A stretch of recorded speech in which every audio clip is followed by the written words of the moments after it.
자, 이번 시간에 우리 네트워크 기능에 대해서 같이 한번 살펴보도록 하겠습니다. 네트워크 기능이다 라고 하게 되면 클라이언트가 있고요, 프로토콜이 있고 서비스가 있고 이렇게 세 가지가 있습니다. 우리가 네트워크 기능을 확인할 때는 시작 버튼에 제협하는 네트워크 공유 센터 이곳에 들어가요.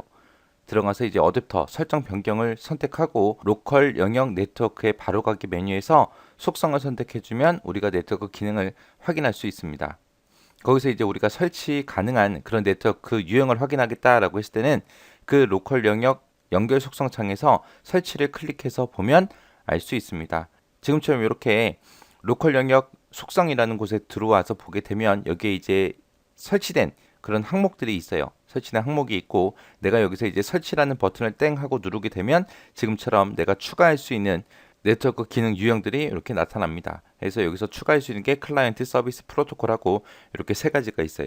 자, 그럼 이 세 가지 각각이 뭔지 좀 자세히 좀 살펴보자고요. 자, 첫 번째 이제 클라이언트요. 클라이언트다 그러면 이제 다른 컴퓨터가 됐든 서버에 연결을 해요. 연결해서 거기에 있는 파일이 됐든 프린터가 됐든 이런 것들을 사용할 수 있게 공유 자원을 사용할 수 있게 도와주는 게 우리 클라이언트고요. 서비스다 그러면 그거에 반대예요. 내 컴퓨터에 설치되어 있는 파일이나 프린터 있죠. 이런 자원들을 다른 컴퓨터에서 공유할 수 있게, 다른 컴퓨터에 쓸 수 있게 그렇게 해주는 소프트웨어를 보고 우리가 서비스라고 합니다. 해서 클라이언트는 내가 다른 사람들 거를 사용하는 거고요. 서비스는 내 거를 다른 사람이 쓸 수 있게 해주는 거고요. 해서 클라이언트하고 서비스는 서로 반대 개념을 가지고 있다라고 그렇게 기억하시면 돼요. 자, 클라이언트에 보게 되면 딱 하나밖에 없습니다. 마이크로소프트 네트워크용 클라이언트예요. 얘는 지금 방금 설명한 것처럼 내 컴퓨터에서 네트워크 상에 있는 그런 파일이 됐든 프린터가 됐든 그런 공유 자원을 사용할 수 있게 해주는 게 마이크로소프트 네트워크용 클라이언트요. 그 다음에 서비스에는 이렇게 두 가지가 있습니다. QoS 패킷 스케줄러라는 게 있어요. 여기 보면 스케줄하고 이 말이 들어가죠. 스케줄이라는 게 몇 시에 뭐 한다, 몇 시에 뭐 한다, 몇 시에 뭐 한다 그런 스케줄 얘기하는 거잖아요. 그죠? 그리고 여기 보면 이제 패킷이란 말이 나오는데 패킷이라는 거는 데이터를 주고받고 할 때 그때 이제 사용되는 단위가 우리 패킷이라는 단위요. 내가 만약에 영화 한 편을 내가 상대방한테 보낼 거예요. 그때 이제 이 큰 영화를 한꺼번에 받아 그리고 집어 던질 수는 없어요. 그래서 이 크기가 큰 이 영화를 전부 다 작은 단위로 다 자릅니다.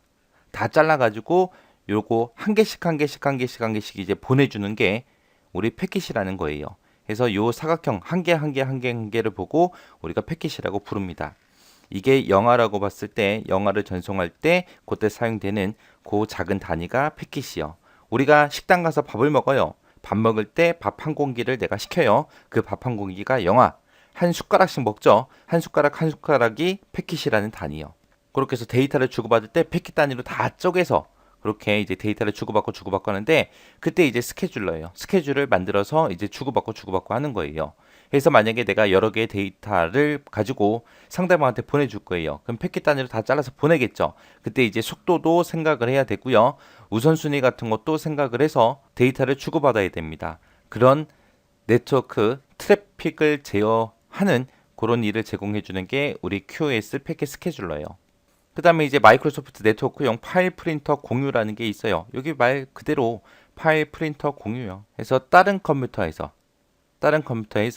내 컴퓨터에 들어있는 파일이 됐든 폴더가 됐든 프린터가 됐든 이런 공유 자원을 사용할 수 있게 남들이 쓸 수 있게 그렇게 도와주는 아이가 얘입니다. 자, 그 다음에 이제 프로토콜이요. 프로토콜이다 라고 하게 되면 얘가 우리말로 통신규약이에요. 통신규약. 통신할 때 너랑 나랑 통신할 때 이렇게 하자라고 약속해 놓은 규칙 그런 것들을 보고 우리가 통신규약 프로토콜이라고 합니다. 그래서 서로 다른 컴퓨터 간에 정보를 교환할 수 있게끔 그렇게 해주는 게 우리 통신규약 프로토콜이고요.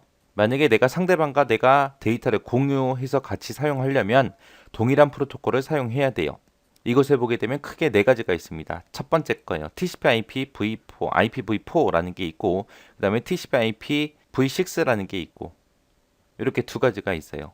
TCP/IP v4 같은 경우는 이제 기본적으로 광역 네트워크 프로토콜이에요. 그래서 다양하게 연결된 그런 네트워크에서 통신할 수 있게 그렇게 도와주는 게 TCP/IP v4고요. TCP/IP v6 같은 경우는 이제 v4가 이제 부족해서 더 확장해서 만들어 놓은 게 v6입니다. 해서 다양하게 연결된 네트워크에서 통신을 제공하는 그런 인터넷 프로토콜의 최신 버전이다. 그게 TCP/IP v6예요. 그 다음에 링크 레이어, 토폴로지, 디스커버리, 매퍼, IO 드라이버요. 자, 얘는 이제 뭐 해주는 거냐? 네트워크 상에서 다른 컴퓨터가 됐든 장치가 됐든 네트워크 인프라 구성 요소가 됐든 이런 것들을 검색할 수 있게 도와주고요. 거기서 이제 대역폭이 얼마나 되는지 그거를 확인하는 겁니다. 여기서 이제 대역폭이라는 말이 나오는데 대역폭이 뭐냐? 데이터가 지나다니는 데이터의 통로 있죠. 그 폭을 얘기하는 거예요. 그러니까 우리가 도로의 폭, 도로폭 생각하시면 돼요.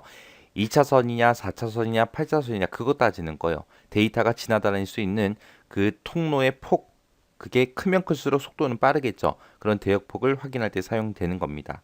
그 다음에 이제 링크 레이어, 토폴로지, 디스커버리, 리스펀더요. 얘는 이제 네트워크 상에서 내 컴퓨터 있죠. 내가 가지고 있는 컴퓨터를 검색할 수 있게 도와주는 거예요. 얘랑 차이는 내 거를 검색할 수 있게 하냐, 다른 거를 검색하냐, 그거예요. 이렇게 해서 이제 프로토콜의 종류에 대해서 같이 한번 살펴봤습니다.